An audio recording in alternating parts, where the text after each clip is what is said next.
káàbọ̀ sórí ìkànnì tó bá dé ìgbà ọkọ tẹ́ wò wá ní abẹ́kẹ́ subscribe kẹ́lẹ́ máa jẹ ìgbádùn gbogbo ṣe náà lágbo òṣèré àti ìròyìn káàkiri lórílẹ̀-èdè Nàìjíríà àti gbogbo àgbáyé. lọ sórí orí Boko Haram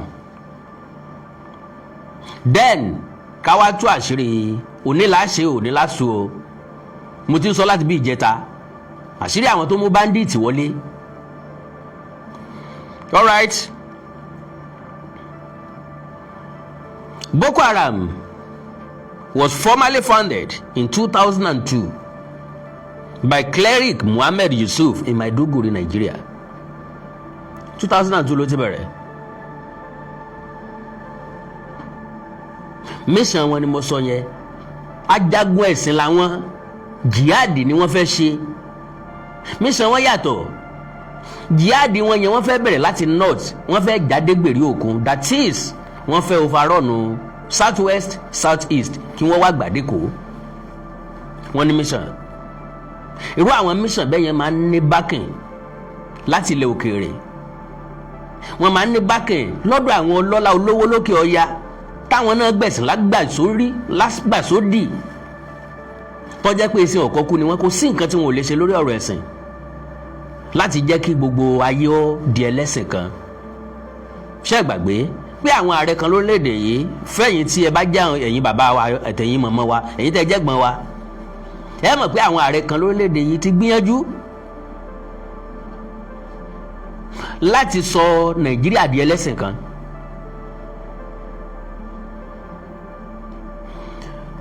ló mú wọn mú Nàìjíríà darapọ̀ mọ́ OIC, Organization of Islamic Countries.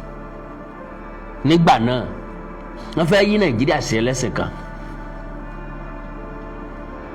wọ́n fẹ́ máa lo sàríà. ṣé gbàgbé pé gómìnà kan ní Zamfara ó ní òfin sàríà ló wọ́n máa lò lọ́dọ̀ tó ń wo, wọ́n ń lo sàríà lókè ọya lónìí, wọ́n ní ọlọ́pàá sàríà Hisba ni wọ́n ń pè é. àwa tá a wà ní south àwọn ò fẹ́ wàhálà àfẹ́jàngbọ̀n bàbá ti sọ̀rọ̀ dé àti mẹ́nu kó ń bẹ̀. àgbà wa ò kẹ́hùn sọ̀rọ̀ ńlá fi ń kẹtàn sáré ní ìsìn la wá ń sáré àsápajúdé là ń sá from pillar to post là ń forí gbàgìrì káàkiri. ìgbà tó yẹ ká ké àké, ìgbà tó yẹ ká sọ̀rọ̀ àsọ̀rọ̀, ìgbà tó yẹ bínú àbínú, ìgbà tó yẹ ká faraya àfaraya ńgbà náà. wọ́n dá sàríà lẹ̀ lókè ọya. ìkọ̀ọ̀kan ni wá béèrè ńjọ́ náà wípé òfin mélòó là ń lò ní Nàìjíríà? àwa kan ń lo Nàìjíríà constitution, àwọn kan ń lo sàríà. láti ìgbà náà ló ń gbé sàríà tí ń pa wọn ló ti ń gbé àwọn mùsùlùmí tí ń bẹ nísàlẹ̀ ń bè. wọ́n wá ń lọ́bì pẹ̀lú àwọn tí ń bẹ lókè ọya. wàhálà tí ń bẹ lókè ọya ń fẹ́ mu wá, wọ́n fẹ́ transport ẹ̀ wá síbí báyìí. jẹ́jẹ́ làwọn ará òkè ọya jókòó, àwọn ọba wa ńlẹ̀ bíi wọ́n lọ bá wọn. àwọn ọba tán gbẹ̀sìn sórí ni o, ẹ ti mọ̀ wọ́n o. àwọn ẹlẹ́sìn tí wọ́n gbẹ̀sìn sórí àwọn náà wá bá wọn ṣàṣepọ̀. wọ́n wọ̀nà bí wọ́n ṣe mú sàríà wọlé yìí àti lófin ní Nàìjíríà. anílé ẹjọ́ from customary to magistrate, from magistrate to high court, from high court to court of appeal, from court of appeal to Supreme Court. tó jẹ́ pé sáìsì ìjì ẹ̀sùn kálukú ti wà nínú òfin táàfin ní ìdí sàríà rárá. wọ́n bá mú ọ fún sàríà àwọn anìkan náà lẹ́gbàá 100 fún kẹ́ni láì jọ́ lọ́n lólè. bọ́ ọ bá mú nǹkan wọn anìkan gé ọwọ́ ẹ̀ fáwọn náà. ẹni tó mú nǹkan jáwó pé sọ́rí o kò sí nǹkan tó sọ pé kéèyàn jalè o, ṣùgbọ́n ẹni tó mú nǹkan kí ló mú? ṣé nǹkan jíjẹ ni? ẹ fún lẹ́gbàá 6 lọ́wọ́ ń sẹ̀ tá a fi gé ọwọ́ ẹ̀ tí ò ní rọ́wọ́ yẹn lò forever. yọ kọ́kọ́ jẹ̀rora ọwọ́ tá a gé tán bá wá sọra wọn di mẹ̀kútúrúbà sàásà, wọ́n tààrí wọn sísàlẹ̀ ń bì í, wọ́n máa tọrọ bára wọn gbé bá bára torí pàwọn lójú àánú. Siriyabo mambiyala Siriyabo mambiyala Siriyabo mambiyala Siriyabo mambiyala àkóbá ọ̀dàbà olómọ̀jẹ̀rì àkóbá ọ̀dàbà olómọ̀jẹ̀rì bẹ̀bàrà fọ́jú tó ń ṣe sàrà bẹ̀bàrà fọ́jú tó ń ṣe sàrà bó bá ti ṣàdúrà débi àkóbára dábà ẹ tọwọ́ bàpò ẹ dàbọ̀ kẹ́ ṣe sára. Mọ́ bá ti gbé gbádéwájú wa ń tá sáré wò ni pé tèmi kúkú bẹ́ta tiwọn á tọ́ bàpò àfọ̀n lówó. Gbogbo street wa gbogbo báǹkì làwọn oníbàárà látòkè ọ̀yá wa kún nísìnyí. Dáàdì ẹ fún mi lówó, dáàdì ẹ fún mi lówó, wọ́n máa gba wíńdò mọ́tò gbàgbà, dáàdì ẹ fún mi lówó, dáàdì ẹ fún mi lówó, dáàdì ẹ fún mi lówó. Àwa kọ́ la sọ wọ́n dàbí àwọn èèyàn wọn lọ sọ wọ́n dàbẹ́. So kálukú wọn ló ní mission. Okay, by cleric Muhammad Yusuf in Maiduguri, Nigeria, and transitioned from a radical religious sect into an armed insurgency. Bàbá pé kan roko nkeke yóò dàgbà yóò béèrè ẹbọ. Nígbà tí wọ́n bẹ̀rẹ̀ pẹ̀lẹ́sìn kò sẹ́ni tí ó dá wọn lọ́wọ́ kọ́, kò sẹ́ni tí ó fún wọn ní full stop, kò sẹ́ni tí ó wá gbódẹ́kun fún wọn, kò sẹ́ni tí ó sọ pé intense yóò da. Wọ́n bá kú sọ di ẹgbẹ́ jàǹdùkú, ẹgbẹ́ àdàlúrú, ẹgbẹ́ agbésùnmọ̀mí. Wẹ́rẹ́wẹ́rẹ́ ńgbà tán bẹ̀rẹ̀ ńgbà náà ni wọ́n máa de àdó olóró mọ́ èèyàn kan lára. Wọ́n lè ní ọwọ́ nù ṣọ́ọ̀ṣì lọ.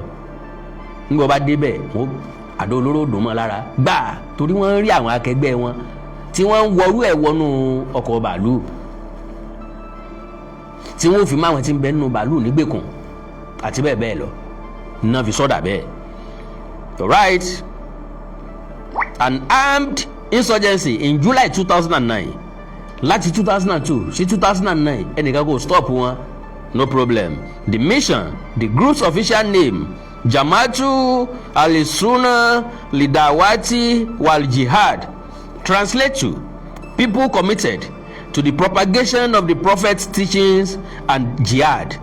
Their primary goals include establishing an Islamic state, overthrowing the secular Nigeria government to establish a state governed by their strict interpretation of Sharia law, rejecting Western influence, opposing Western education, culture, and social structures. The name Boko Haram loosely translates to Western education is forbidden. Wọ́n ò fẹ́ Western culture, wọ́n ò fẹ́ Western education, wọ́n ò fẹ́ Western this and Western that, but Western everything ni wọ́n lò nísìn. Torí pé bọ́n ti ń bẹ lọ́wọ́ wọn ń bá wọn West ló ṣe. Fóònù tí wọ́n fi ń pe ẹni tí wọ́n bá jí ọmọ ẹ̀kọ́ ń bá wọn West ló ṣe. Ọ̀tá tí wọ́n ń kó nùbọ̀n bá wọn fẹ́ West ló ṣe. Mọ́tò tán fi ń kóra wọn káàkiri ń bá wọn West ló ṣe. Helicopter tán fi ń gbéra wọn káàkiri ń bá wọn West ló ṣe. Nǹkan ìjà olóró tí wọ́n ń lò káàkiri ń bá wọn West yìí náà ló ṣe. So ìgbé adìẹ ọ̀dà nípa lọ ṣùgbọ́n ìtàn rẹ̀ dá lórí ìrẹsì. Education àwọn West ọ̀dà ṣùgbọ́n nǹkan míì táwọn West ṣe ó wúlò ó ṣe é lò. It's okay. Okay, Western education is forbidden. Historical timeline from 2002 to 2003, funded by Muhammad Yusuf, starting out initially as a non-violent religious movement before clashing with security forces. Ngbà tó bẹ̀rẹ̀ ngbà náà bí ìgbà téèyàn preach gospel ni wọ́n fi bẹ̀rẹ̀. Wọ́n sì máa kọjú ìjà sáwọn èèyàn kan ọ̀ǹtì tí wọ́n bá wọn ológun tán kọjú ìjà sáwọn ológun. In July 2009, a major turning point, clashes with Nigerian military forces in Borno State led to the paying of hundreds of members and the extrajudicial pípayín of leader Muhammad Yusuf. Muhammad Yusuf ńgbà náà wọ́n arrest ẹ̀ wọ́n release ẹ̀ lẹ́yìn tán release ẹ̀ náà wá gbẹ̀mí ẹ̀ ìyún iléeṣẹ́ ọlọ́pàá àbí iléeṣẹ́ ológun nígbà náà re-emerged under the leadership of Abubakar Shekau, launching a broader insurgency and officially pledging allegiance to the Islamic State (ISIS) in 2015 to 2016 to present. The group split into factions, primarily the original organization and the Islamic State West African Province (ISWAP). Wọ́n pín sí méjì. ńlọ́fà táwọn méjèèjì fi ń bára wọn jà, leading to years of ongoing conflict and regional instability in the Lake Chad Basin. That is Boko Haram. Báwo wá làwọn bandits ṣe wọlé? Yọ yà yín lẹ́nu pọ̀, ẹ má jẹ́ ń lu àmì fàágùn. Now, bó wá ni bandits ṣe bẹ̀rẹ̀? Mo bá Kini ìpàdé lọ́dún 2018 or 2019. Ntí wọ́n jẹ́ kó yé wa ni pé according to allegedly wípé Nuhu Ribadu òun náà mọ̀ nípa ẹ̀. El-Rufai ó mọ̀ nípa ẹ̀. Ṣùgbọ́n Muhammadu Buhari gangan ni orchestrator, ó ní initiator. Òun gangan ló sọ fáwọn èèyàn yìí pé ó nílò àwọn tí ó bóun gbàjọba Nàìjíríà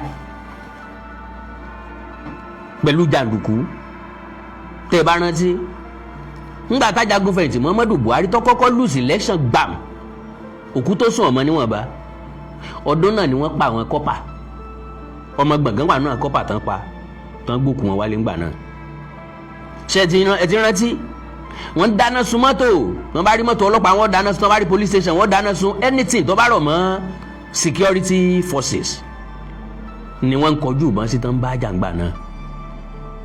So lẹ́yìn ìgbà náà ló wá wò pé outside machinery yóò ṣiṣẹ́ dáadáa ju àwọn tí ń bẹ nílé lọ. Ẹ já gbọ́, bandits were created by General Muhammadu Buhari retired to oust Jonathan.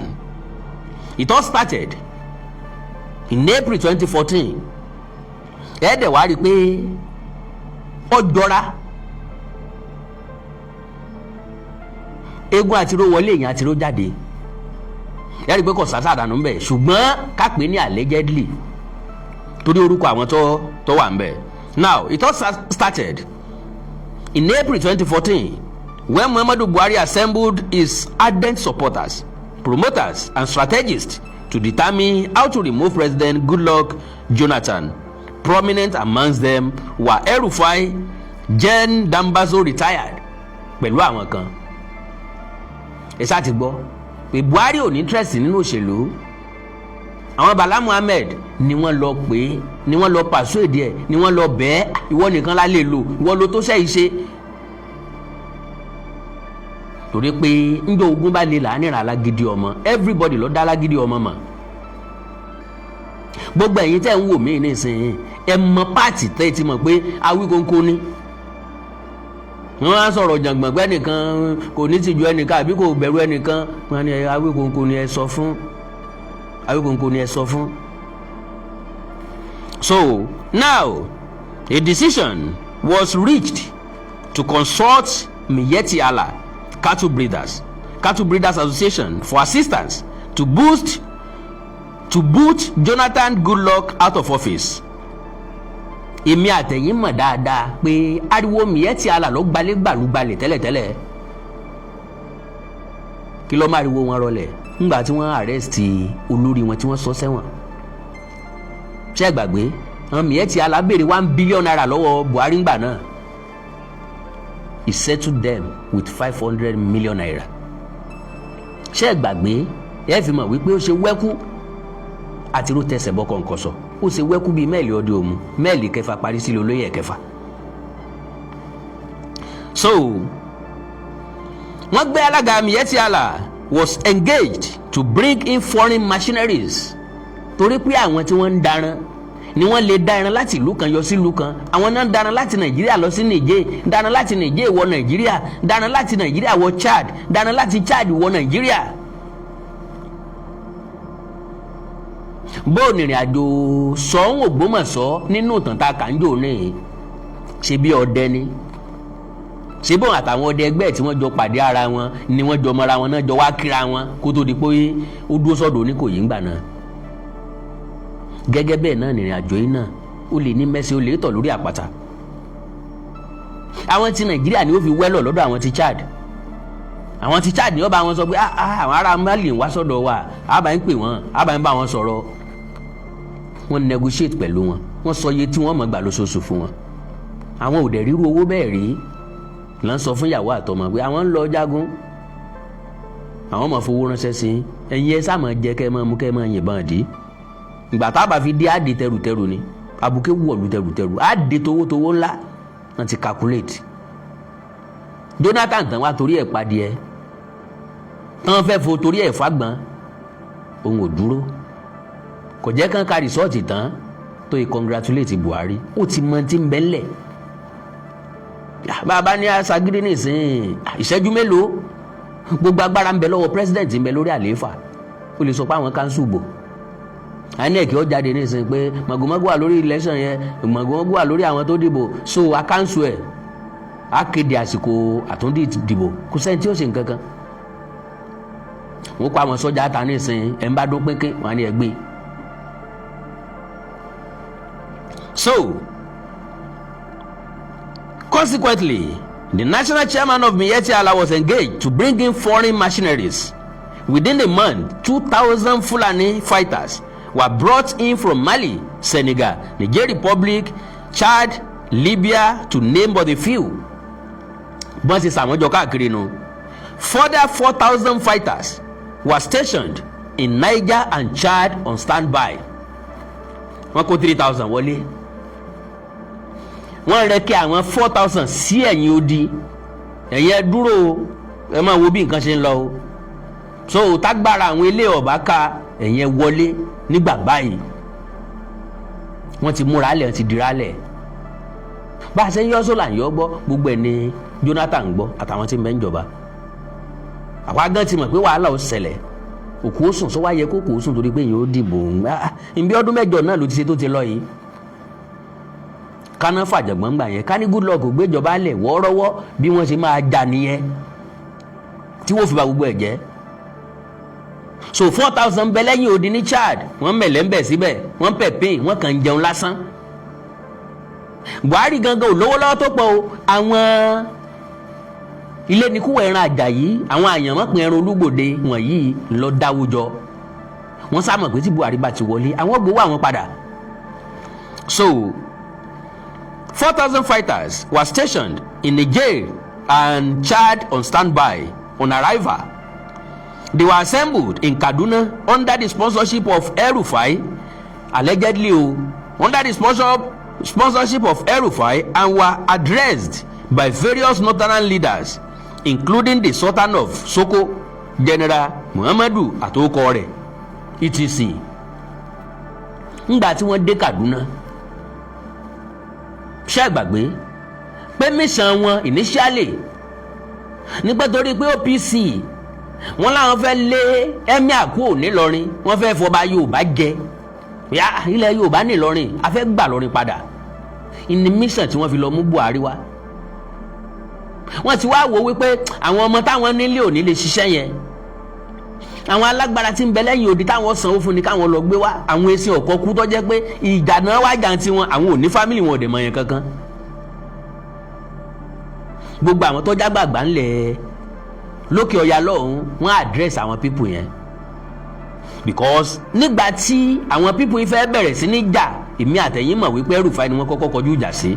Kaduna wọ́n ti kọ́kọ́ ń jiyàn gbé Kaduna wọ́n ti kọ́kọ́ ń pààyàn wọ́n á pààyàn lọ rẹpẹtẹ wọ́n á jiyàn gbé rẹpẹtẹ. El-Rufai bẹ̀ wọ́n dáhùn létà náà wá sọ pé kán sẹ́tù àwọn pátápátá kán fáwọn $1 billion nígbà tó wó níyì. El-Rufai tán bá pe Buhari nígbà náà Buhari ò pí kọ́ wọn mọ́ ibi wá bẹ̀rẹ̀ sí pa wọ́n. Ntọ́ sọ wọ́n di tẹ́rọ gangan nu o tán fi wá ń tẹ́rọ wá káàkiri náà fi fọ́n sínú igbó ní tí wọ́n jẹ náà kọ́kọ́ wá ń gbà náà. Àwọn olórí burúkú ẹran ìbọn yìí ló kó wọn wá sí wa lọ́rùn ẹ máa gbọ́. Specifically, General Buhari in his address told the fighters that, and I quote, "The British handed Nigeria over to us, the Fulanis at independence. The land, Nigeria, belongs to us. We must reclaim what belongs to us." He added that at the event that Jonathan Goodluck won the election, the Fulani machinery must fight until they regain control of the country. He assured them that the Nigeria army was behind them. Ṣé wọ́n ní gbàgbọ́? Former military head of state ni. Hausa Fulani dẹ̀ ní ìyàn rẹpẹtẹ. nínú sọ́jà lásìkò gbà náà wọn níyàn lásán ló nínú sọ́jà lásìkò gbà wọn láwọn top officials nínú sọ́jà ń gbà náà wọn wá ní retire military head of state rẹpẹtẹ ńlẹ̀ àwọn nìkan náà wọn ni Yakubu Gowon àwọn nìkan náà ni Ibrahim Badamasi Babangida àwọn nìkan náà wọn ni Abubakar Abdulsalami àwọn nìkan náà wọn tó ni Buhari former head of state ní gbogbo wọn.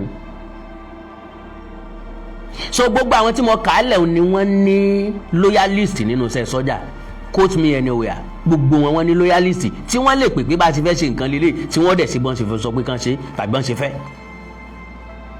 ká tó wá sọ pé àgbàríjọ àwọn mẹ́rẹ̀ẹ̀rin o kí wọ́n wá sọ pé wọ́n wá loyalist tí nínú iṣẹ́ sọ́jà sáwọn tí wọ́n promote tó jẹ́ pé àwọn náà promote wọn ni àbáwọn tó jẹ́ pé àwọn ló pè wọ́n kàn wá jẹun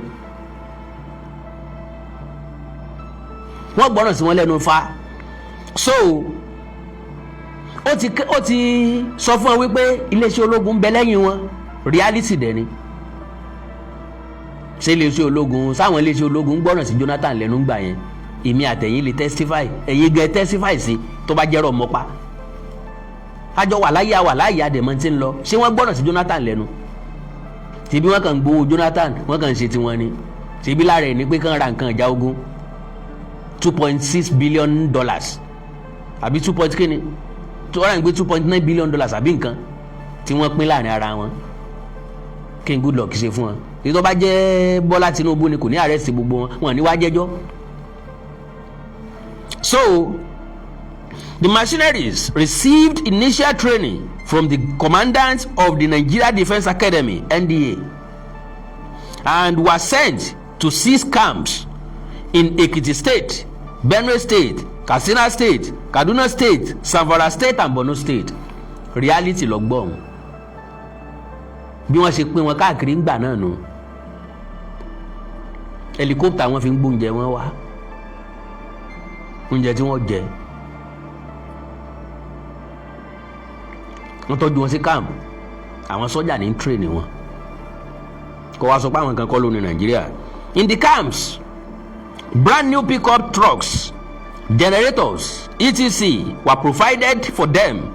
Nigeria Air Force helicopters were used to provide them essential supplies like food, water, drinks, and even arms and ammunition.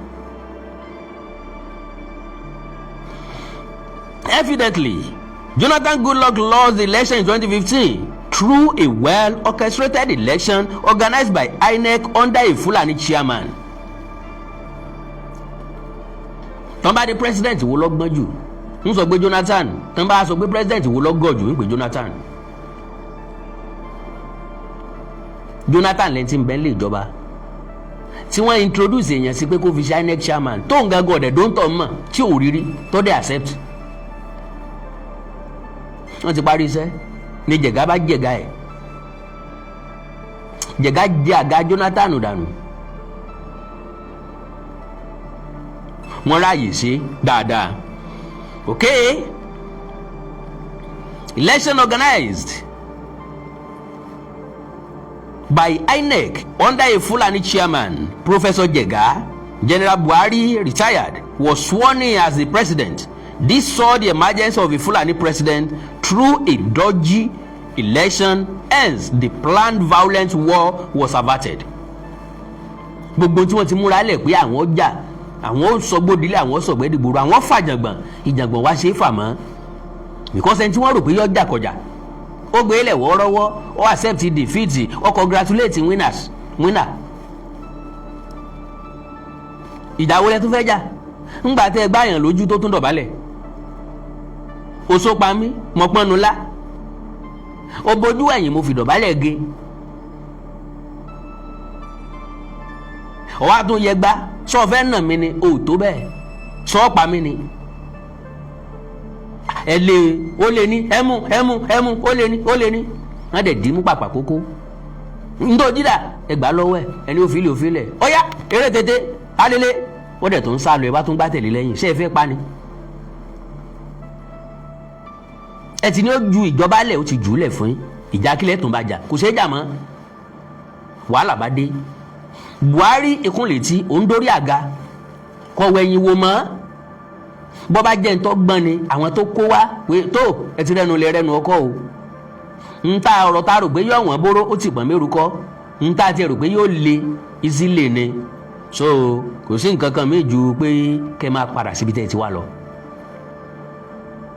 màá sọ fún àwọn èèyàn kan kí wọ́n fún kan pay yín off kan sanwó yín kẹ́ ẹ máa lọ.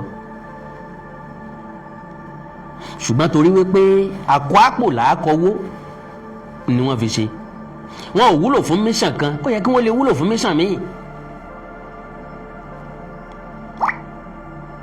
àwọn ìjọba kan ti jẹ lórílẹ̀‐èdè Nàìjíríà tó jẹ́ pé àwọn machinery tí wọ́n fi ń gbẹ̀mí àwọn alátakò wọn gbẹ̀mí àwọn tó bá bú wọn gbẹ̀mí àwọn tí wọ́n bá fẹ́ gbẹ̀mí ẹ̀ tẹ́ fi ní rí traces ìjọba míì dẹ̀ dé ó dẹ̀ sustain wọn kò tú wọn ká.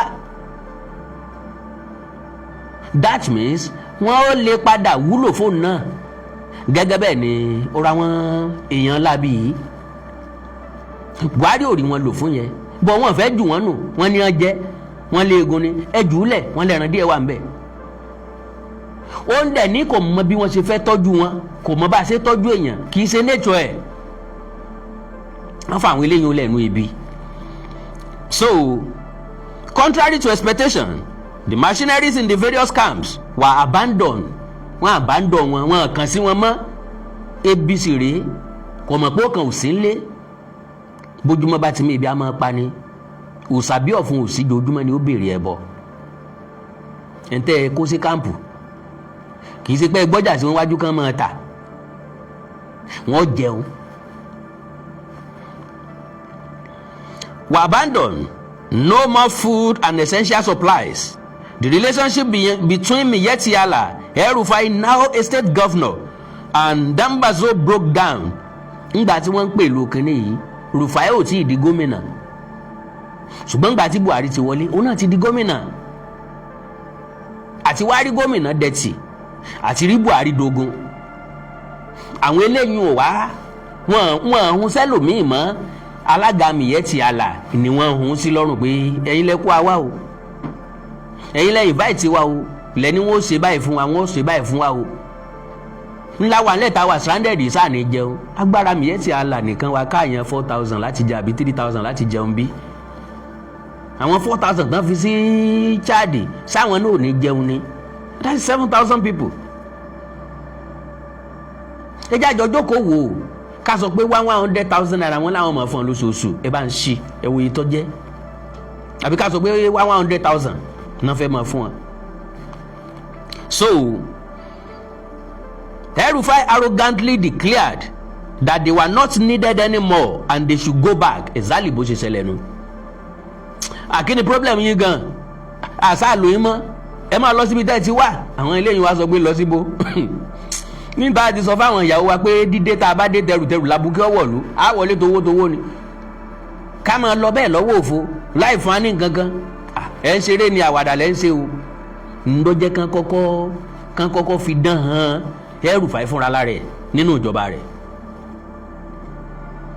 wọn kò wá bú àwọn abúlé báyìí wọn dèdè pààyàn lọ rẹpẹtẹ ńbẹ ní Kaduna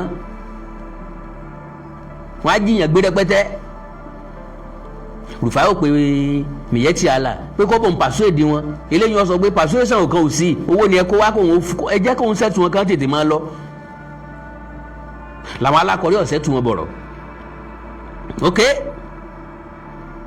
Arrogantly declared that they were not needed anymore and they should go back. Consequently, the pípáyín in Kaduna commenced as a warning to El-Rufai, but it did not bother him. He declared that he had paid the people carrying out the killings and they did not want to stop. Can you imagine that? Ó ní ká máa wò ó àwọn tó ń pa àyẹ̀wò mo ti sanwó fún ọ o ẹ̀yin náà gbọ́ngbà náà tá a máa wò ó pé bóyá mistake ló fi sọrú ẹ̀ mo a ti sanwó fún ọ o wọn ò fẹ́ dáwọ́ dúró ni o so the Nigerian police did not bother to call gómìnà El-Rufai to give further clarification on this ńgbà tó sọ bẹ́ẹ̀ kò sí iléeṣẹ́ ọlọ́pàá tó pè lóòótọ́ iléeṣẹ́ ológun ò pé ìjọba ò pé ìjọba àwọn ni ó pé ìjọba tó ránṣẹ́ náà ni ó pé àbí many things ló yẹ ká question lórí orílẹ̀-èdè Nàìjíríà many things ló yẹ ká seek clarification fún ní Nàìjíríà but we didn't business as usual ni ẹni àmọ̀rí ìbá kú òkú tí ì ṣe tẹ́ni ọjọ́ tọ̀fọ̀ láàfin gbogbo ẹ̀ ṣe igi lọ́kàn mi náà wàhálà ilé ayé tí wọ́n nìyẹn náà ẹ jẹ́ kán mọ́ bá lọ bẹ́ẹ̀ náà bá a ṣe ń gbègbè ayé tí gbogbo nǹkan fi di wàhálà mọ́ a lọ́wọ́ nìyẹn. So the machinery at the various camp decided to go about to find food for themselves. Yorùbá ní àṣẹ̀ṣẹ̀ wọn ológbò ní jìyà bó bá ti ń tóbi ọjọ́ mẹ́ta yóò tẹ̀kú ilé pàjẹ́ ẹ̀ṣẹ̀ wọn ológbò lẹ́yìn ìyá ẹ̀ kékeré yóò mọ̀ sí pọ́lọ́rú yóò mọ̀ pọ́ yọ́ káàkiri ẹjọ́ pẹ́nu lé díẹ̀ kó dàgbà díẹ̀ kátẹ́gùn ọ̀fẹ́ sí kó rúra díẹ̀ kó nǹkan gan lè sáré yóò mọ̀ pé kújẹ fún rẹ̀ ẹ̀ nílò wàhálà mọ́. So ara wọn ti sílẹ̀ ọwọ́ ebi ti bà wọ́n wò pé ẹ wo bàbá jáde fúnra lára wa káwa ń tá jẹ̀bi ọ̀pá wa kú o náà fi fún àánú ogbó bẹ́ẹ̀ gbọ́ ọmọ Fúlàní kò sẹ́ni tí ó san ransom náà ìwá sí south wọ́n sàn rí gbogbo fẹ́fẹ́ rí tìta ń ṣe flamboyant wedding flamboyant burial kásòkú ká má so ẹgbẹ́ ká pa màálù lọ rẹpẹtẹ ká wé gèlè ká mọ̀ náwó fúnra wa lójú agbo ni wọ́n á wò pé ọbẹ̀ sọ̀hún south ọbẹ̀ sọ̀hún bẹ̀rùn ẹjọ́ lọ bí ọbẹ̀ ti sọ̀hún nọ́ọ̀tì yìí gbẹ́ pọ̀ òkè ọ̀yà ìgbẹ́ àwọn eléyìí àlìmọ́ǹjèrè kí lẹ́yìn lò láwọn eléyìí ní lọ́wọ́ ẹjọ́ lọ bẹ̀rùn ní wàá kiri sí a láti Èkìtì dé Wàrájà dóṣogbo dọ́nà Ìbàdàn bíbàdàn dépínlẹ̀ Ọ̀yọ́ dépínlẹ̀ Ògùn dépínlẹ̀ Kwara wọ́n wá yọ sí wa. Okay, go about to find food for themselves by robbing people, going to farmlands and kidnapping. Bẹ́ẹ̀ni, ó kó àwọn èèyàn wọn kọ́kọ́ ń lọ. Ìṣídà kan ti wá sunyín lọ rẹpẹtẹ, bẹ́ẹ̀ bá dẹ̀ kọjá yìí wọ́n pa yín síbẹ̀. Tàbí kẹ́ ẹ wá kí wọ́n kó, tàbí kẹ́ ẹ wá kẹ́ ẹ jọ pín bí wọ́n ṣe ń ṣe ń gbà náà nù.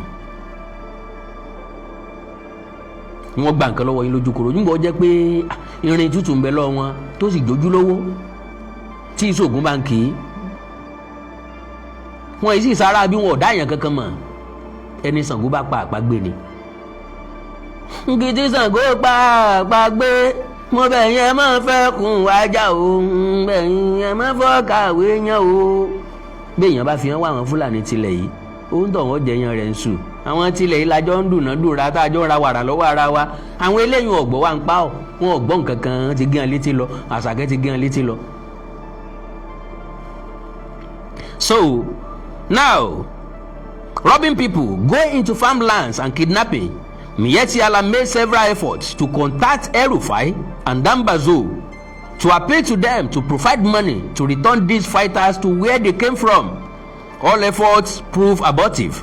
The mercenaries at this point vacated their organized camp and took to crime. Làwọn eléyìí wá ń wá hello ẹlẹ́gbẹ̀ẹ́ Eli kò dáhùn. Ẹ wo ẹ má yọ nìkan kan lẹ́nu wọn jàre ẹ má yọ wọn lẹ́nu wọn àwa láti ṣe ní màtíṣe ààrẹ àmọ́ bá yẹ fẹ́ ṣe nǹkan ẹ wo ṣùgbọ́n ẹ pè wá wà ní dánilóhùn ẹ bẹ̀ wá ti àní gbọ́ o. Wọ́n bá bẹ̀rẹ̀ jàǹdùkú. The criminal gangs which emanated from these mercenaries were at this point described as bandits in order to differentiate them from other notorious terrorist groups like Fulani herdsmen, Boko Haram etc. Wọn ò papọ̀ mọ́ra wọn làwọn ń pè wọ́n jàǹdùkú lásán jàǹdùkú tá a mọ̀ mísàn ẹ̀ tá a mọ̀ ń tó fẹ́. Boko Haram ti sọ nǹkan fẹ́ herdsmen ti sọ nǹkan àwọn fẹ́ àwọn fẹ́ grazing route wọ́n fẹ́ cattle colony wọ́n fẹ́ káwọn máa dẹran àwọn pẹ̀lú sùúrù ibi tí wọ́n bá lè jẹun kán jẹun pé làlàáfíà fi lè wà láàrin àwọn àtàgbẹ́ ó àmọ́ mission tí wọ́n àmọ́ ibi táwọn ń lọ. So, following the untold destruction and pípáyín which the bandits carry out, especially in Katsina and Zamfara, the northern leaders in conjunction with officials of Nigeria government requested Miyetti Allah to intervene and remove the bandit from Nigeria. Sẹ́nu lásán wọ́n fi remove wọn. Miyetti Allah returned demanding 150 billion naira. Okay, 150 billion ni. Ya èmi tí ẹ rò pé 1 million ni. so 50 million wọ́n á fún wọn gbà yẹn 50 billion náà fún ṣé 50 billion náà fún wọn okay 100 billion náà fún wọn okay now Miyetti Allah returned demanding 150 billion naira to settle the bandits and evacuate them because ọ̀rọ̀ wọn ti dàbí ọ̀rọ̀ ẹni tó háyà irinṣẹ́ ìlérè bí a fẹ́ ṣèṣọ́jí ìjọ kan o ẹ wá háyà irinṣẹ́ wá instrument ẹ wá sọ fẹ́ni tó ní instrument pé àti ìlò tán o ẹ má wọrí ẹ fọkàn balẹ̀ o iye ìgbà tá a bá fi lò ó a máa sanwó ẹ̀ fún yín àwọn yẹn lójú ogun ńjọ gbogbo jọ tẹ wá kó instrument yẹn kalẹ̀ ẹ bá àmọ́ fi kọrin ẹ bá àmọ́ sí ẹ lò ó sí ẹ ságbà kalẹ̀ ń bẹ àbí ẹ sanwó ẹ̀ so àwọn yẹn accumulate iye owó tó yẹ káwọn gbà fún iye ọjọ́ tán fi wà lọ́jọ́ kó yẹn pọ̀ bẹ́ẹ̀ iye ọjọ́ ni wọ́n kà fẹ́ntì ó sanwó fún wọn kì í ṣe pé ó kàn déédéé fún wọn ní yẹ ní amount money pé ọ̀yá gba 50,000 máa lọ 100,000 máa padà irọ́ o wọ́n ṣì kalẹ̀ fún wọn. Billion naira to settle the bandits and evacuate them. The government turned the offer down and restricted itself to the payment of 100 billion naira. Buhari san o nígbà náà o èmi àtẹ̀yìn sì mọ̀.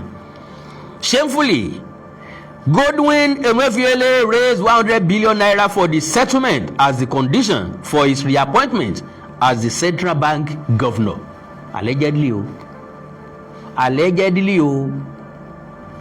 I was not there. I don't know. Ṣùgbọ́n according to so pé 100 billion naira ó ṣe wá lé ẹ sáà sọ fún mi náà pé ìhun tó ń ṣe ẹlẹ́ẹ̀kan sí ìhun tó ń ṣe ẹ̀kan sí o n bá ti kú òlélẹ̀ ìbọ́dún mi bá ti parí ẹ tún jẹ́ ń padà bẹ́ẹ̀ o gẹ́gẹ́ bí gómìnà central bank wọ́n dẹ̀ lélẹ́yìn òun náà ò lè ń lọ aburú ń bẹ̀ ebí mi Emefiele àti Buhari náà jọ parí ọdún mẹ́jọ yẹn. Right. Miyetti Allah collected the money and purportedly distributed it, but nothing changed. Ìgbà tẹ́ ti fi ìdúnlẹ̀ tó àwọn èèyàn lẹ́nu wò tẹ́ wá lílé tó lọ kí wọ́n máa lọ lé àwọn sì rí pé ìdúnlẹ̀ kan bẹ́ẹ̀ ń bí àwọn gbowó àwọn tó fẹ́ wá kun fún ọ̀wá lọ mọ́ ṣé ẹ mọ iye wọn ni. Nígbà tí wọ́n wà ní káàmpù lẹ́ máa ṣe rókọ̀ láràárọ̀ pé ókè o èèyàn mélòó ló wà ń bí o èèyàn 1000 ni o èèyàn mélòó ló wà ń bí èèyàn 500 ni o ókè ká lè mọ iye oúnjẹ èèyàn tẹ́lẹ̀ tá a fẹ́ kó wá ni o nígbà àwọn tí wọ́n fọ́n ká gbòòrò yìí bó lẹ́ ṣe rí wọn ṣàjọ padà. àwọn eléyìí bá gbowó Miyetti Allah náà yọ géènì ẹ̀ sápò náà nígbà tí ọgọ̀ tóun ọgọ̀ bíi tèmi kọ̀gọ̀ bí ẹ̀kọ́ méjì tí wọ́n ń jẹ̀ kan tí kejì ń wòran tí ò lè sá lọ. òun àpá pín ni ẹ̀ńtọ́ lọ ó bá bá àyànwó ń ṣe ọdún ìwọ náà fi séńjì díẹ̀ lé lórí gẹ́gẹ́ bẹ́ẹ̀ náà ló ṣe rí. Miyetti Allah gbẹ̀tọ́ tiẹ̀ ọ̀rọ̀ àti ó pín ìyókù fún lé wọn lọ́wọ́ jájájá àwọn eléyìí wá wò pé eléyìí ò tí ì tó mú lọ lé o sẹ́ńtọ́ wá láti Mali ni ó mú ìyẹn lọ lé. So, in a bid to control the damage, President Buhari directed that Ruga initiative be set up to create colonies for these fighters in every state in Nigeria. Ṣé ẹ gbàgbé nígbà náà ni wọ́n kọ́kọ́ sọ pé ká tún colony or Ruga settlement. Ìmí wà náà àwọn tó jáde ńgbà náà pé láéláé kì í ṣe ńlẹ̀ Yorùbá láti fún ńlẹ̀ o. Bẹ́ẹ̀ bá ní ìdílé ilẹ̀ pọ̀ nọ́ọ̀tì ẹ fún ńlẹ̀ tó bá wù yín bẹ̀ yẹn. Buhari náà ti wá wò pé kán má padà lọ mọ́ kan dara wa ń bí so tán bá dara wa ń bí nọ́mbà wọn ti pọ̀ sí wọ́n mọ̀ fẹ́yàwó ń bí wọ́n mọ̀ bímọ sí ẹ wá wo tán gbé tán pè ní Ruga settlement nígbà yẹn ní Ruga settlement ẹ máa fún wọn ní 30,000 hectares of land anywhere you will give them 30,000 hectares of land so inú 30,000 hectares of land yẹn ibi tí kálukú ti fẹ́ sin màálù rẹ̀ yọ wà ń bẹ̀ wọ́n á ní school síbẹ̀ wọ́n á ní mosque síbẹ̀ àwọn ọmọ wọn ní jáde kúrò nínú Ruga settlement yẹn náà fi pè ní Ruga settlement ilé ìwé ó wà ń bẹ̀ primary secondary mọ́sálásí ó wà ń bẹ̀ ilé kéwú ó wà ń bẹ̀ market ó wà ń bẹ̀ báǹkì ó wà ń bẹ̀ tí wọ́n gbogbo tán fẹ́ pátápátá nínú ìlú nìyọ́ wà ń bẹ̀ tọ́ba tí wọ́n fẹ́ dìbò wọ́n máa wà established to some length tó jẹ́ pé wọ́n bá di lọ́jọ́ iwájú pé bá lè fẹ́ dìbò ìjọba àbílẹ̀ wọ́n wá ní kẹ́ fáwọn local government tiwọn tàbí kẹ́ fún wọn ní area office wọ́n á wá lẹ́yìn tí ń díje dupò látọ̀dọ̀ wọn wọ́n ṣe máa integrate sáàrin wa nù by the time tó bá máa lọ ọdún kan ọdún méjì ọdún mẹ́ta ọdún mẹ́rin ọdún márùn láàrin wa wọ́n ti donílé. ẹ wá ní rántí mọ́ wípé wọ́n import wọn wá mọ́ ni wọ́n ti dára wa á treat wọn bí ara wa wọ́n ti wọ establish bí ara wa kò síbi tá a fẹ́ lé wọn lọ kò síbi tá a fẹ́ lọ mọ́. àwa yarí kan lẹ́ ńgbà náà pé bí gí ń pọn gí mọ́gi àfẹnjẹ́ ọba rúkú lókù ruga settlement ọwọ́ òkè lọ́dọ̀ tiwa o àwọn ò lè gbà ńlẹ̀ Yorùbá o àwa bẹ̀rẹ̀ sí ní fọ̀n pé sáwọn gómìnà wa everybody lọ́mọ̀ ńgbà náà ńlá fi sí operation fọ̀lúmọ́ yà àgbà ruga settlement o. So my questions are, should Nigerian communities accommodate these creamy elements? Why has El-Rufai not been called to clean up the mess he created? 3. Does this explain the President Buhari's silence? 4. Is this conspiracy of the North gone wrong? Nigeria, think for yourself. a ò ní ju báyìí lọ lórí